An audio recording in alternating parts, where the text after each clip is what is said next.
Good evening, ma'am. Am I audible to you?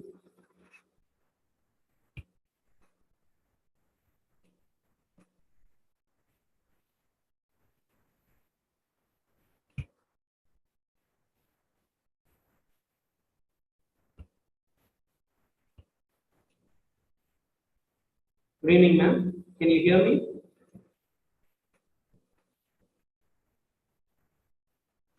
Hello, sir. Good evening, sir. You're audible, sir. Okay, ma'am. Thank you so much.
Sir, you can start, sir.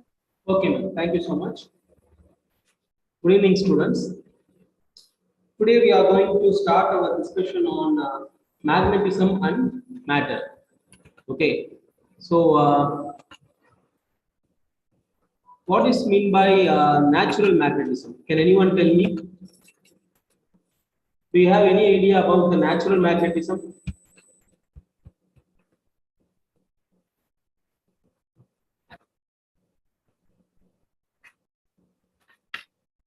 Students, you can unmute yourself and you can talk. Okay. Natural magnetism or natural magnets. Do you know anything about that?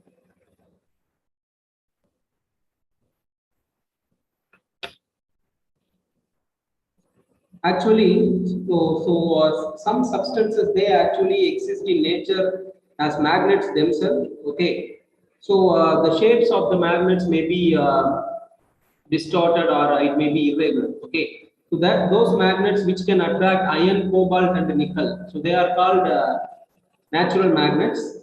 And of course, we can manufacture magnets ourselves for desired shapes and sizes. So those magnets which we manufacture ourselves, depending on our need and purpose, those magnets are called artificial magnets.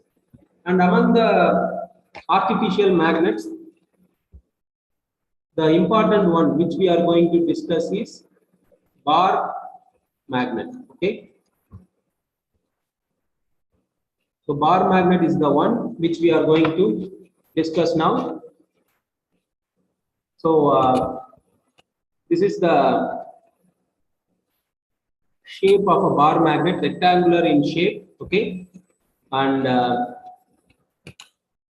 you are having north pole and south pole. Okay, north pole and south pole here, and even if you break a bar magnet into millions or even billions of pieces, each piece behaves like a magnet. Okay, each piece behaves like a magnet, and these points, that is these north and south pole. Okay, these are the points in a bar magnet where you can find the magnetic force of attraction to a great extent. Okay, in other words, at these points, the magnetic force is very, very large. Okay, so usually a bar magnet or usually you can't find a magnetic monopole. That means you can't get an isolated north pole or even an isolated south pole. Okay, it always exists in pairs. Okay, then a north pole and south pole always exist in pairs.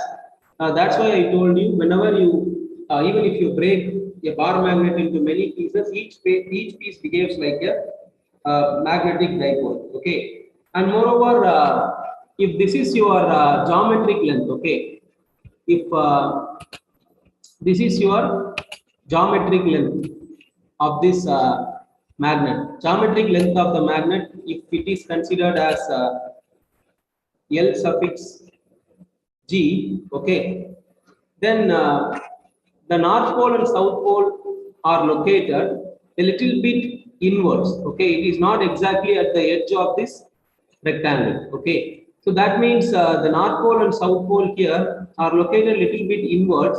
That means the distance between the north pole and south pole is not exactly equal to the geometric length of the magnet, and that length is actually called the magnetic length. Okay, so this length between this north and the south pole is actually called the magnetic length. Okay, so this is called the magnetic length, and this magnetic length is always lesser than the geometric length, and the relation between this magnetic length and this geometric length is Lm equal to 0.84 into Lg. Okay, that means this magnetic length is 0.84 times the geometric length. That means the magnetic length is always lesser than the geometric length.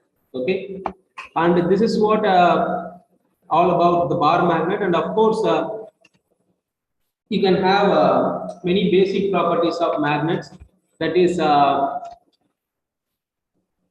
magnet, when it is suspended with a thread, okay, it always comes to rest in the north-south direction of the earth, and like poles repel each other and unlike poles attract each other. That is quite obvious, because when you bring a north pole nearer to another magnetic north pole, it actually experiences a repulsive force, and when you bring a south pole near a magnetic south pole, then it experiences a repulsive force. Okay, that means like poles repel each other and unlike poles attract each other. Okay, these are some of the properties which you should keep in mind. Okay, and the other important property which I want to discuss here is the pole strength. Okay, the pole strength.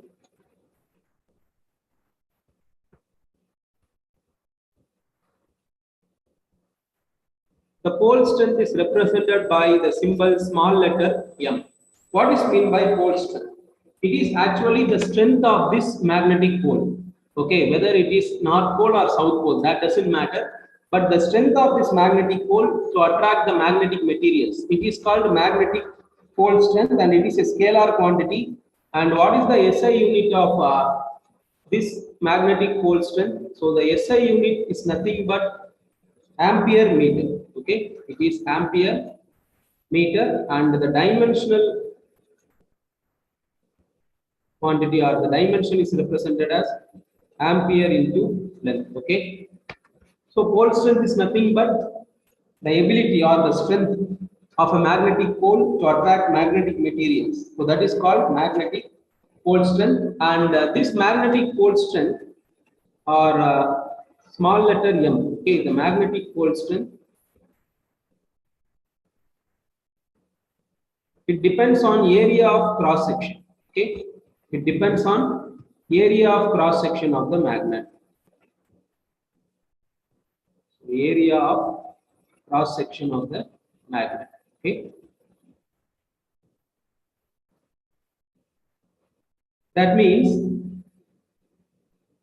when you take a bar magnet, okay, when you take a bar magnet like this, so when you have a bar magnet like this, and we'll be having a north pole and the south pole here. Okay, and if you break this bar magnet along the axis, that means when you actually break the bar magnet along the axis, that is when you break the bar magnet along the axis. So if you bisect this bar magnet along the axis, then what happens to the area of cross section? The area of cross section of the bar magnet decreases, so the magnetic pole strength also decreases. Okay, the magnetic pole strength also decreases. So it is directly proportional to the area of cross section. But when you break the bar magnet vertically, okay, vertically, then the area of cross section remains unchanged. So the magnetic pole strength also remains unchanged. So that is the one thing which you need to understand carefully, okay, because the magnetic pole strength M depends only on the area of cross section. So that one thing you need to keep in mind, okay. And apart from that, we have one more quantity or one more parameter called magnetic dipole moment, okay, magnetic dipole moment. So that is the another quantity or another parameter. So magnetic dipole moment, and this magnetic dipole moment is represented by the capital letter M, okay, and the magnetic dipole moment M is equal to the pole strength multiplied by the magnetic length, okay. The magnetic length is usually represented by the symbol 2L, okay. The magnetic length is usually represented by the symbol 2L, and the magnetic pole strength is represented by small letter m. The magnetic dipole moment, capital M, can be represented in vector form like this, okay.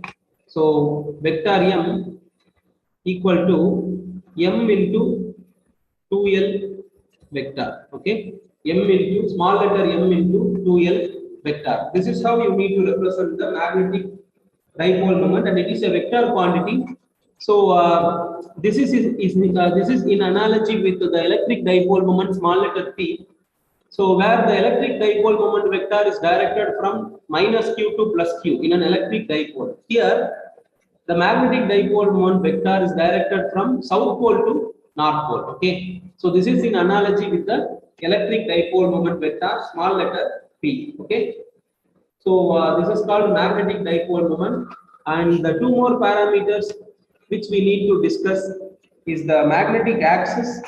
So this is the magnetic axis, okay, horizontal line along the bar magnet, so that is magnetic axis, and the line perpendicular or the plane perpendicular to the magnetic axis. So this thing, okay, so this thing is called the magnetic meridian, okay, magnetic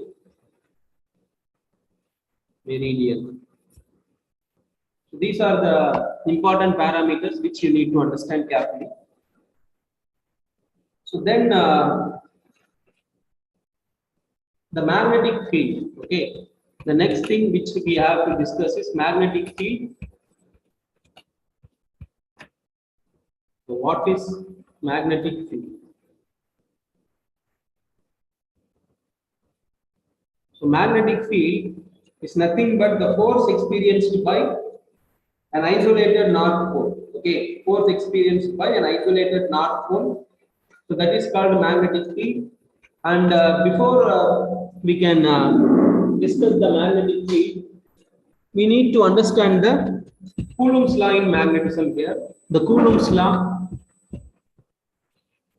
So similar to Coulomb's law in electrostatics, here you have Coulomb's law in magnetism. Okay. So Coulomb's law in magnetism. So what is Coulomb's law in magnetism? The magnetic force of attraction or repulsion between two poles is directly proportional to the product of the pole strength, okay, and inversely proportional to the square of the distance between them. Inversely proportional to the square of the distance between them, okay. So this is similar to the Coulomb's law in electrostatics, where you have this mu naught by 4 pi replaced by 1 by 4 pi epsilon naught.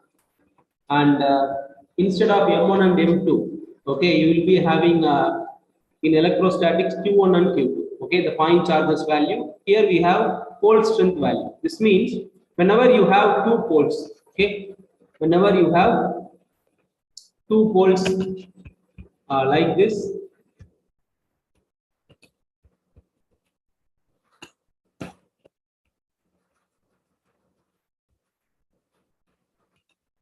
so whenever you have two poles like this separated by a distance r, okay, the poles are having pole strength M1 and M2, and when they are separated by distance r, okay,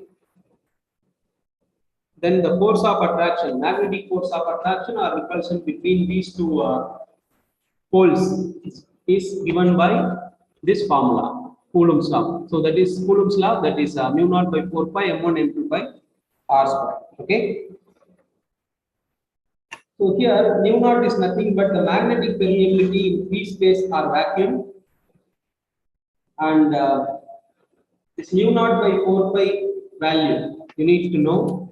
So the mu naught by 4 pi value is equal to 10 power minus 7, okay, Weber, 10 power minus 7 Weber per ampere per meter, okay, Weber per ampere per meter.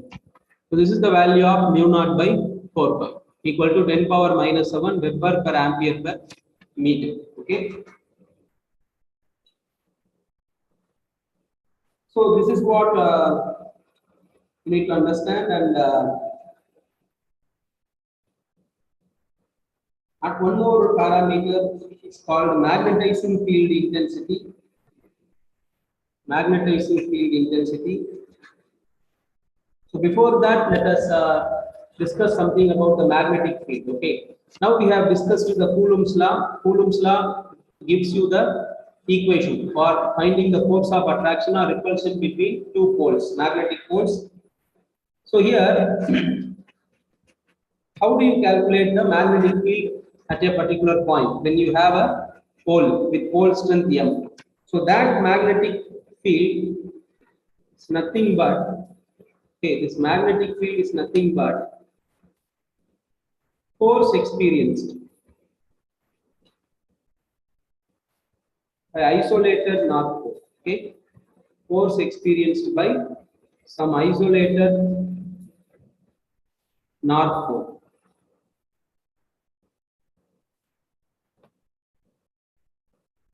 So when you have a pole with pole strength small letter m, okay, and what is the magnetic field? So here you are having a magnetic pole with pole strength m, and here you are having a point P, okay, at a distance small r. Then what is the magnetic field due to this pole at this point P? That is given by capital letter B equal B naught equal to mu naught by 4 pi m by r square. Okay, this is the equation for finding the magnetic field.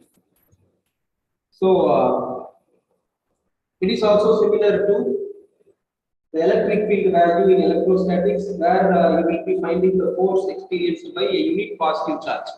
Okay, so similarly here you actually find the force experienced by an isolated north pole, that will give you the magnetic field. Here why we are using this notation B naught? Because the pole is kept in vacuum or free space. Okay, instead if the pole is kept in any other medium, then the magnetic field is represented as B and this permeability is represented as mu. Okay, like that you need to make some changes accordingly. Okay, so this is what Coulomb's law in magnetism is all about, and now we are moving on to magnetic field lines. So magnetic field lines concept is also similar to electric field line concept in electrostatics. So these field lines actually start from north pole and end at south pole outside the magnet. Okay, inside the magnet it is the other way. Okay, start from north pole and end at south pole, the magnetic field lines, and inside the magnet it is the other way around. That is, inside the magnetic field lines start from south pole and end at north pole. Okay, and moreover, the tangent drawn to a magnetic field line at any point gives you the direction of field at that point. Okay, tangent drawn to field line at any point gives you the direction of the field at that point. Gives direction of the field at the point. Gives direction of the field at the point. And the next thing is magnetic field lines never intersect each other. That means if they intersect each other, then it means that you will be having two directions of magnetic field at the point of intersection, which is not possible. So magnetic field lines never intersect each other. So this is also similar to the concept of electric field lines never intersect each other. Okay, so the same concept you have to apply here, and the concept of uniform and non-uniform electric field also here. So uniform magnetic field. So uniform magnetic field means the field is having same magnitude and direction at each point in space. That is called uniform magnetic field. And here the magnetic field lines are parallel to each other. Okay, magnetic field lines are parallel to each other. So non-uniform magnetic field means, okay, so non-uniform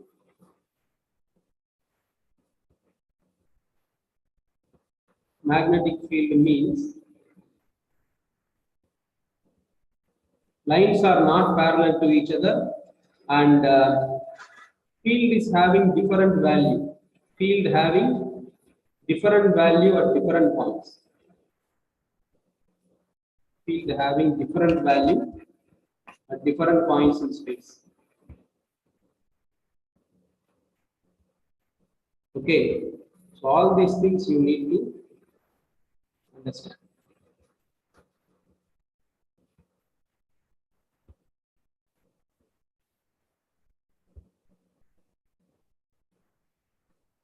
So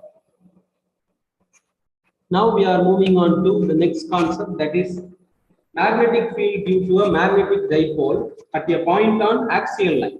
Okay, magnetic field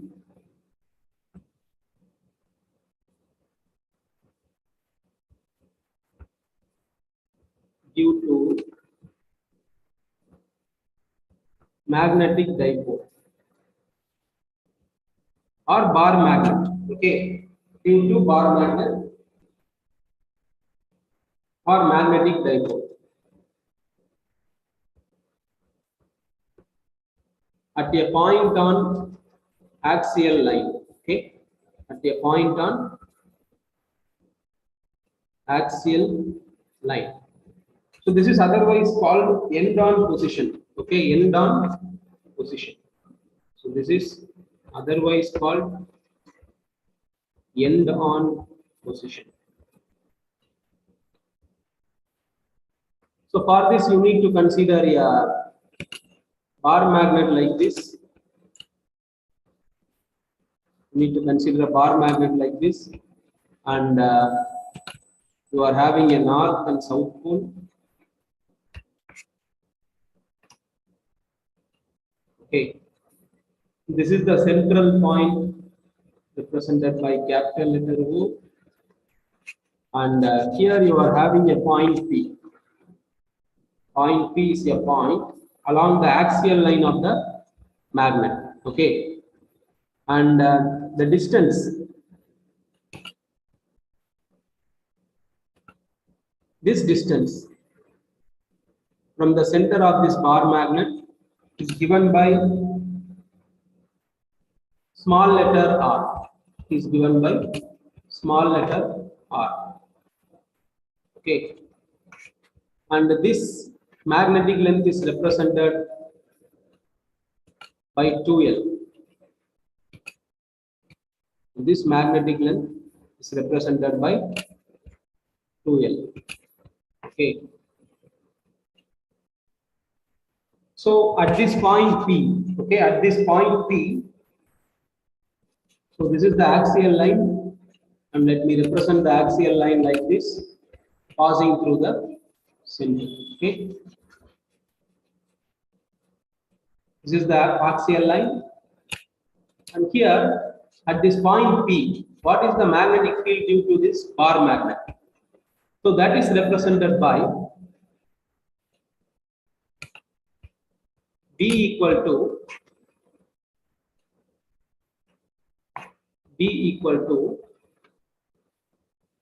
mu naught by 4 pi, okay, 2mr divided by r squared minus L squared the whole square. R squared minus L squared the whole square.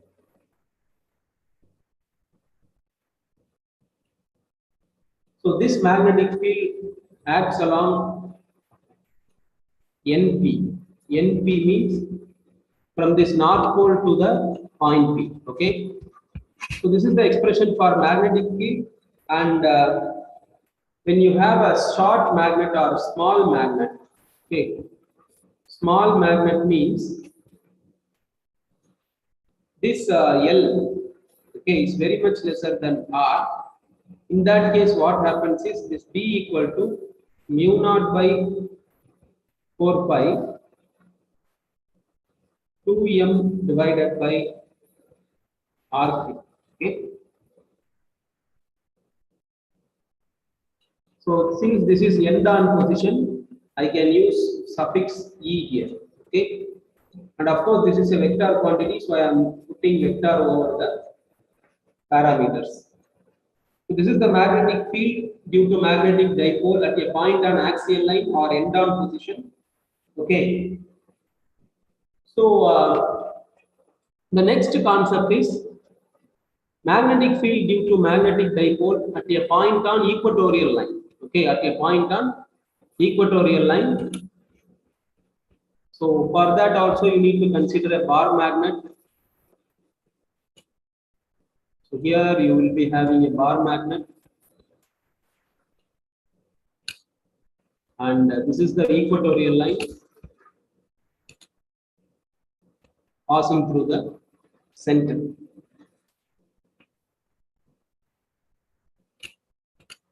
And this point is at a distance small letter r. Okay.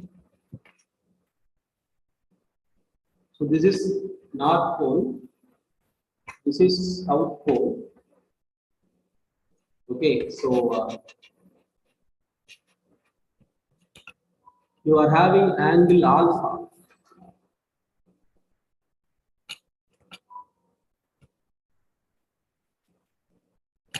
Here. This is alpha, and this is also alpha.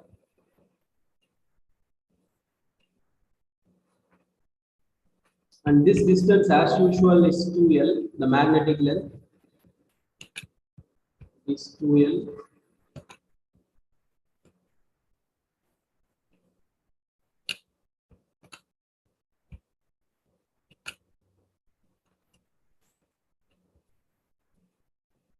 This is 2L. Okay. So now what is the magnetic field at this point P? So here you are having a point P. What is the magnetic field? Okay. So that expression is given by, so this is actually called the broad side-on position. Okay.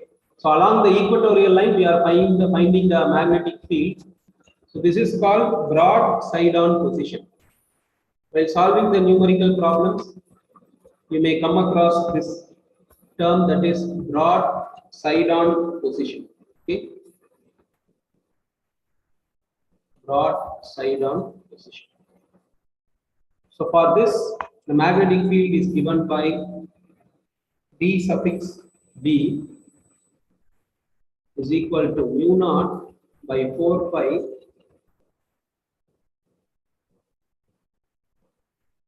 capital M divided by r square plus L square power 3 by 2. And once again, for a short magnet,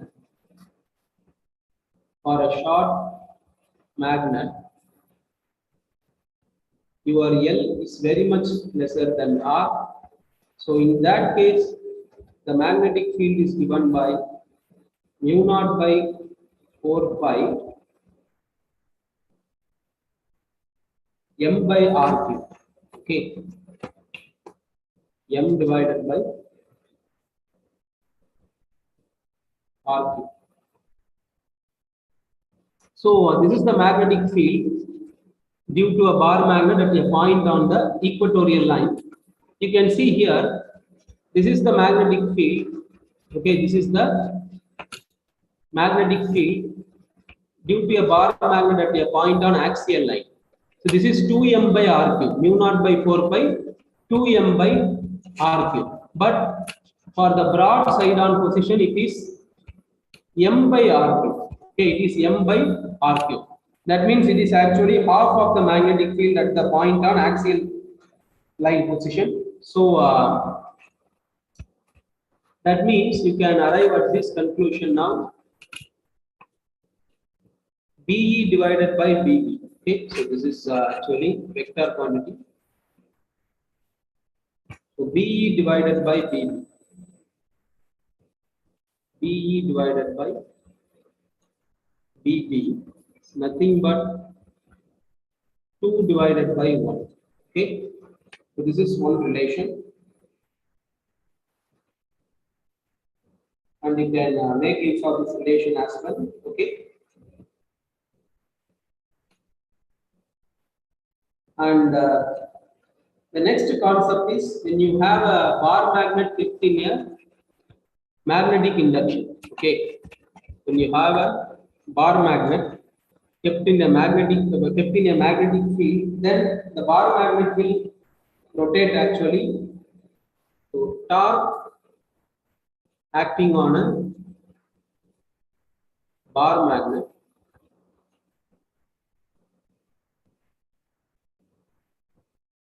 kept in magnetic field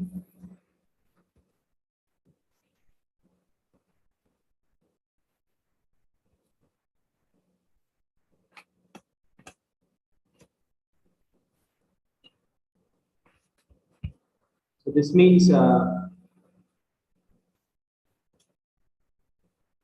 we will be having a field like this. So that's a magnetic field like this. Uniform magnetic field. Okay, this is uniform magnetic field. Represented like this. So this magnetic field is represented by B.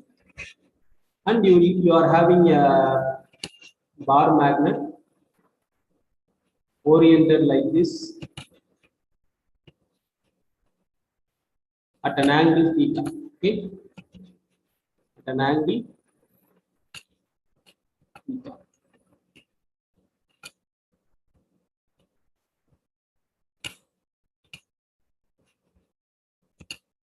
This is the angle theta, and this is north, and this is south pole. Then what is the torque acting on this bar magnet? That is given by tau equal to m cross b. So tau equal to m cross b. Okay. So in vector form, that is tau equal to m cross b. So that will be mb sin theta. Okay. So when you keep a bar magnet in a magnetic field, the bar magnet tends to rotate. Okay, the bar magnet tends to rotate. So in that case, what is the torque acting on it? You have to find it using this relation tau equal to NB sin theta. Okay, and when you want to rotate this bar magnet to a specific angle, okay, to a desired angle in this magnetic field, what is the work done? Okay, so initially the bar magnet is in position theta 0, and you have to rotate the bar magnet to a position theta. Then what is the work done? That work done is given by tau equal, okay, W equal to mb cos theta suffix 0 minus theta. Okay, so this is the work done. Work done to rotate the bar magnet to an angle theta suffix 0 from to an angle theta from the angle theta suffix 0. Okay, so from here to here you are going from theta not to theta. When you want to rotate this bar magnet, you have to use this formula and find the work done.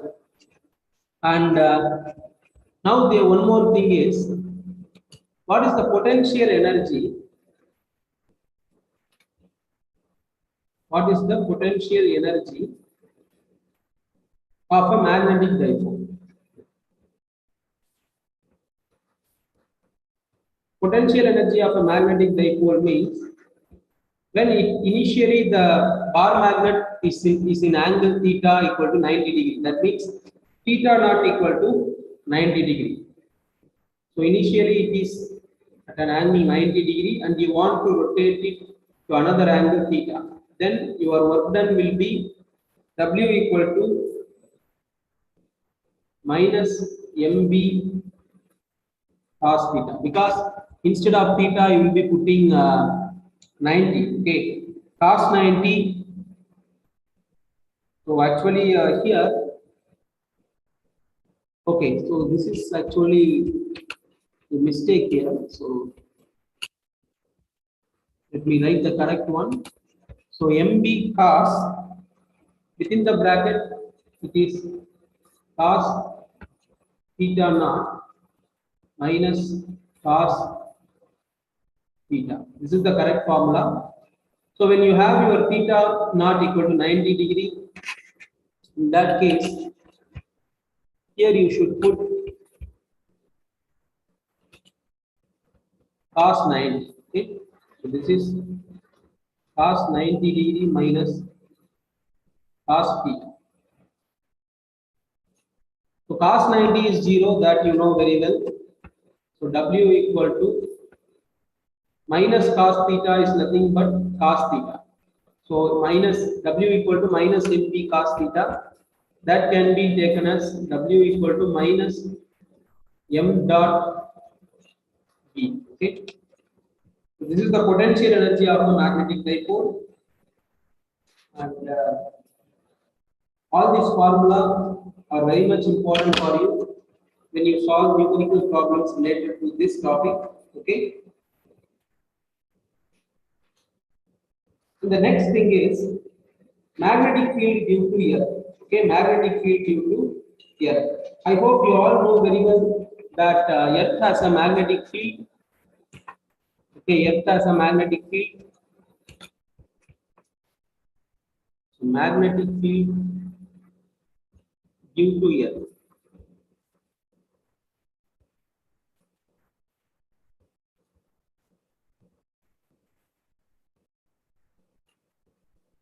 And I hope you all know very well that Earth has a magnetic field. So let us consider that this is Earth.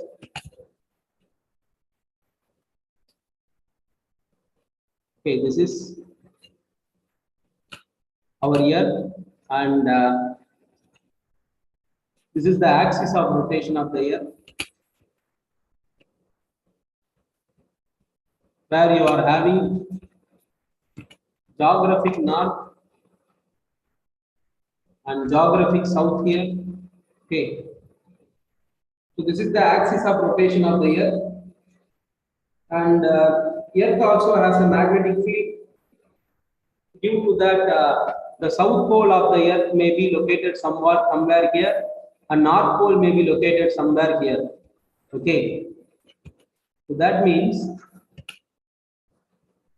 you are having a bar magnet like this. You should imagine that there is a bar magnet. Bar magnet is nothing but due to the Earth's magnetic field, you are having the magnetic south here, okay, and magnetic north here.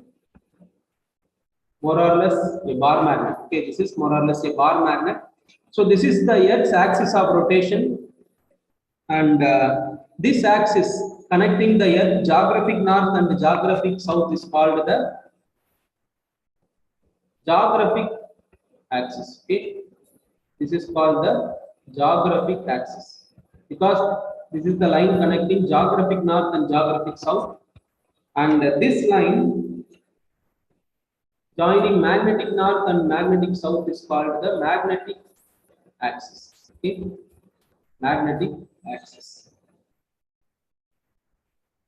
And apart from the geographic axis, Earth also has a geographic equator. Okay, geographic equator is nothing but circle.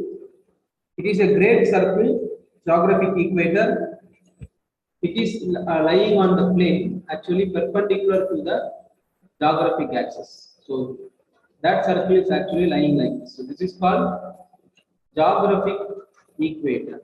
Okay, geographic equator.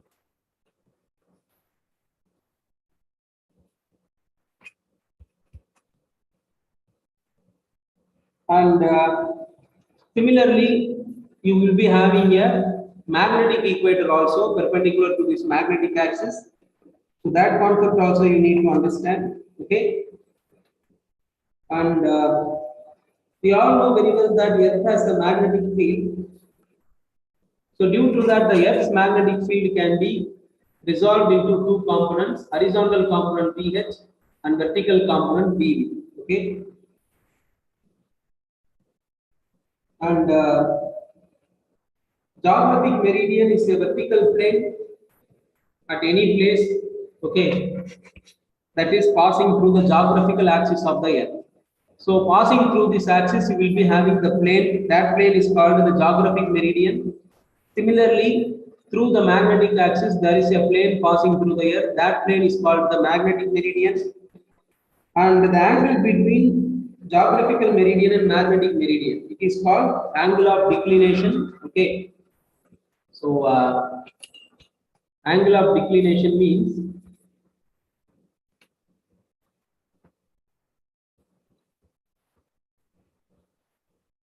angle between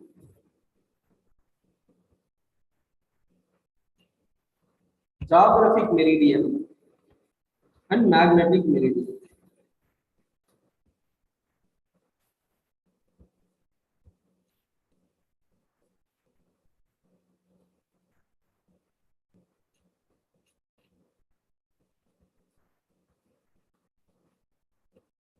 It's called angle of declination. So, as I have told you earlier, we are having horizontal component of Earth's magnetic field and also the vertical component of Earth's magnetic field. So, based on this, we will be having some more concepts. That is called neutral points. Okay, neutral points means the points where the resultant magnetic field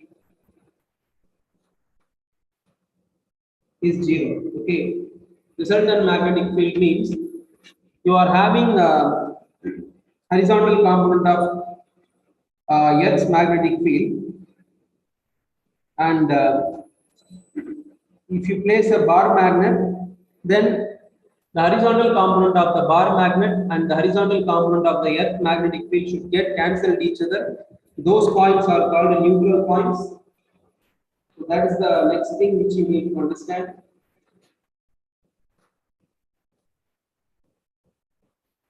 We will be having some formulas also for that. So let me draw the diagram. So here you are having geographic north, and let me draw the bar magnet here like this. So this is the bar magnet, and you are having your north pole here. You are having a south pole, and the bar magnet is kept such that its north pole is facing the geographic north, and the south pole is facing the geographic south.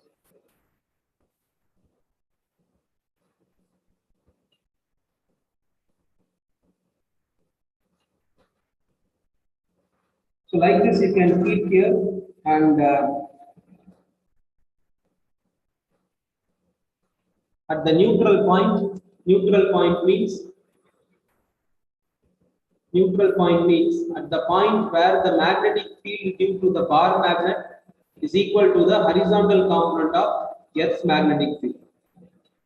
So at the neutral point, your magnetic moment capital M equal to mu naught by 4 pi into BH. Okay. BH D squared plus L squared power 3 by 2. That D is nothing but the distance of the neutral point from the center of the magnet. So D is nothing but the distance of the neutral point from the center of the magnet.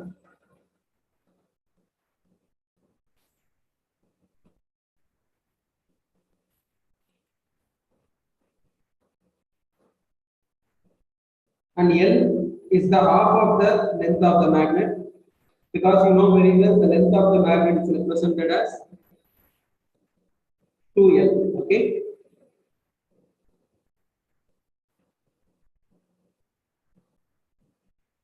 So similarly, you can take a bar magnet and keep it in such a way that its south pole is facing the north pole of the magnet. Okay. So like that also you can do, and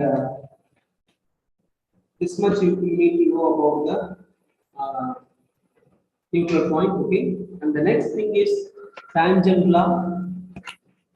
What is meant by tangent law?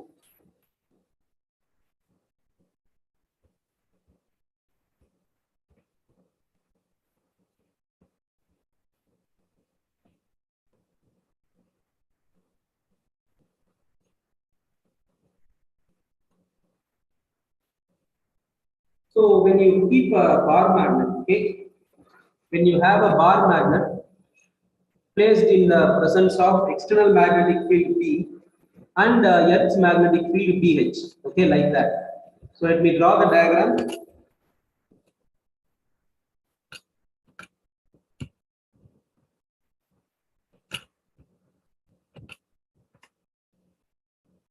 So here it is the direction of horizontal component of Earth's magnetic field, and here you are having magnetic field due to some external source. Okay, magnetic field due to some external source.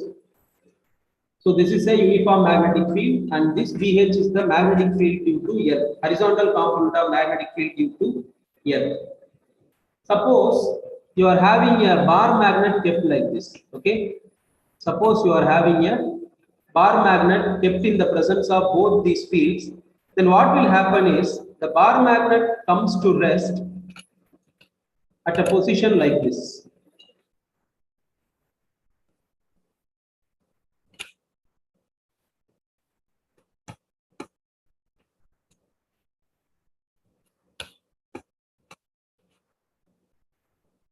The bar magnet comes to rest at a position like this.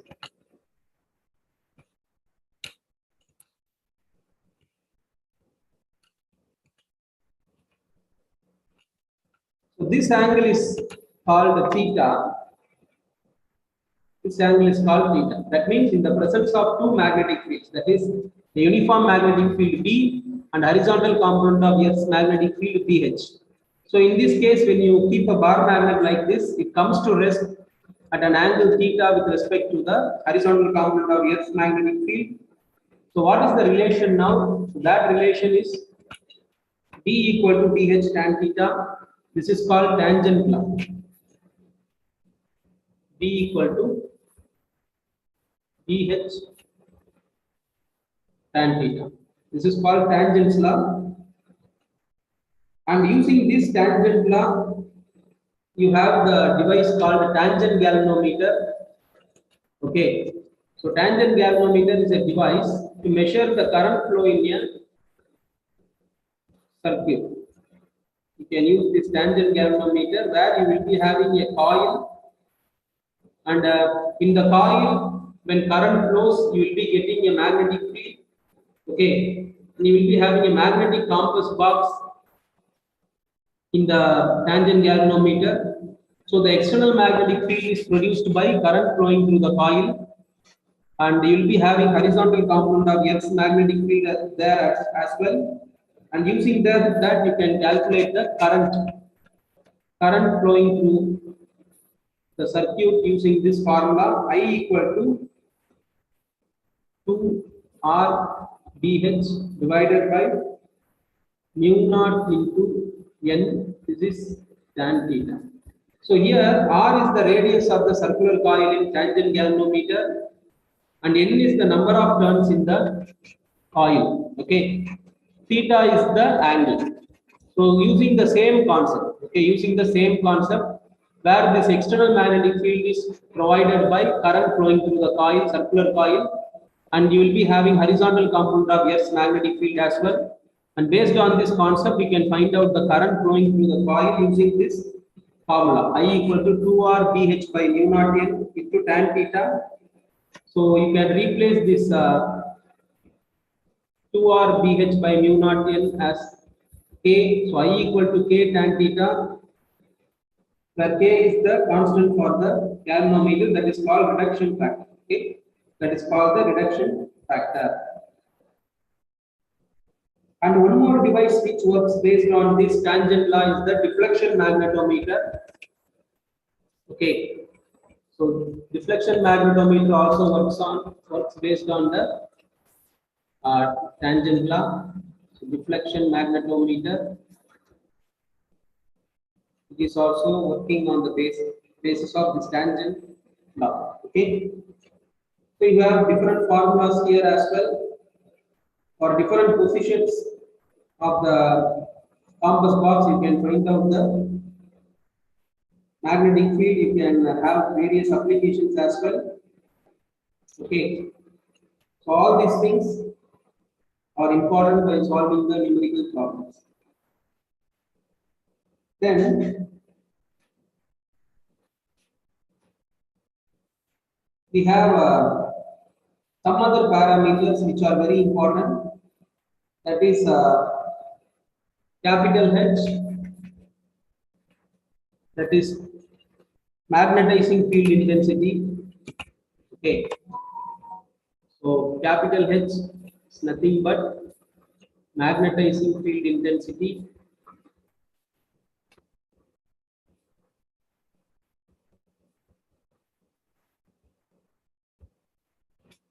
And intensity of magnetization, capital I.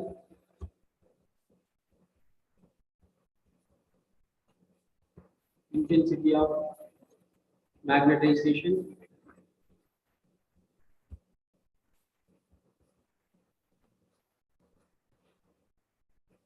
And that intensity of magnetization is given by I equal to capital M by B. That means magnetization produced per unit volume, that is called intensity of magnetization. And this H, magnetizing field intensity H, is related to B naught and mu naught like this. So H equal to B naught by mu naught. This is also an important formula. And magnetic induction B is the another parameter, and magnetic susceptibility, which is very important. The magnetic susceptibility is called chi. Okay. The magnetic susceptibility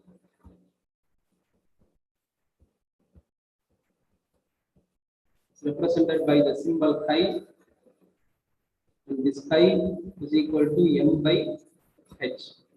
This is another formula. All this formula will be useful to you when solving the numerical problems.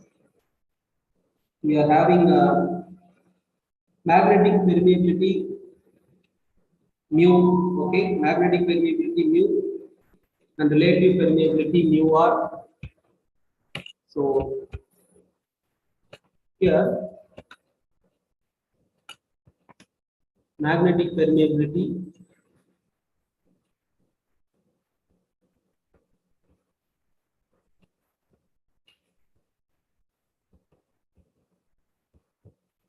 mu. So that mu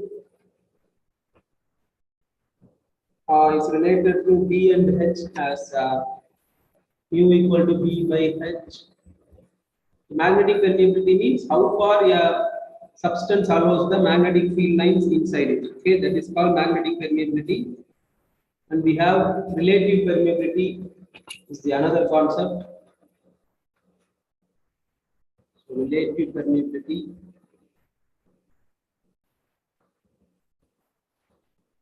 that is mu suffix r, and this mu r is nothing but mu divided by mu. That means the ratio of permeability of the medium to the permeability of free space. All these formulas are required for solving problems. And of course, you have this relation as well. Then mu r equal to 1 plus chi. Chi is the magnetic susceptibility. Okay, this formula is also there. So the most important thing is you need to keep on revising the concepts. Then only you will be able to solve the numerical problems. Okay, listening to the classes is important, but revising the concepts is even more important. Revising the concepts and practicing the numerical problems on your own is also very much important. And based on the magnetic behavior, we can classify the materials into different types, that is diamagnetic,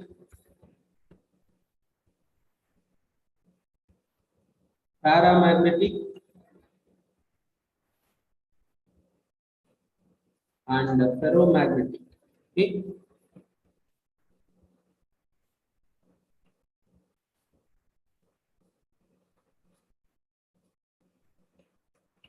So diamagnetic means they are actually weak magnets. Okay. So these materials don't have that much of strong magnetic property. Okay. So this is called diamagnetic material, and here the susceptibility of this diamagnetic material is actually negative. Okay. Susceptibility is a negative quantity. Paramagnetic materials means it is little bit better compared to diamagnetic materials. Okay. So here that susceptibility, okay, it is inversely proportional to absolute temperature, but still it is a positive value. Susceptibility is a positive value. Okay, here this diamagnetic material susceptibility is independent of temperature,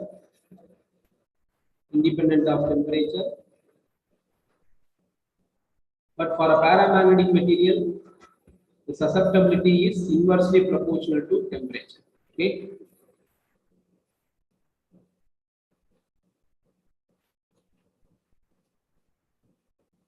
So then the ferromagnetic substances are there. Ferromagnetic substances having the strongest magnetic property. So there the susceptibility is a larger positive value. Okay, susceptibility is a larger positive value. And of course, you have differences in the relative permeability values for all these three types of magnetic materials. So there are differences also. So you please learn all those things. And this week I will be giving you a test containing 30 questions. Okay, 30 questions. So based on the concepts of moving charges and magnetism, and also magnetism and matter. Okay, both these topics you need to learn well, and based on these concepts, I will be giving you a test this weekend. It will be having 30 questions in total. So all the 30 questions are based on this moving charges and magnetism, and also magnetism and matter. So that concepts which we have discussed today. So please revise the concepts and practice some numerical problems by yourself and attend the test. If you have any doubts on the solutions for the questions asked in the test, I will be discussing the solutions, okay, for all the questions on Monday. Okay, I will be discussing the solutions on Monday. So you please don't worry about that. And let us keep it this much for this session. Thanks for joining the session. Keep on revising the concepts. Thank you so much.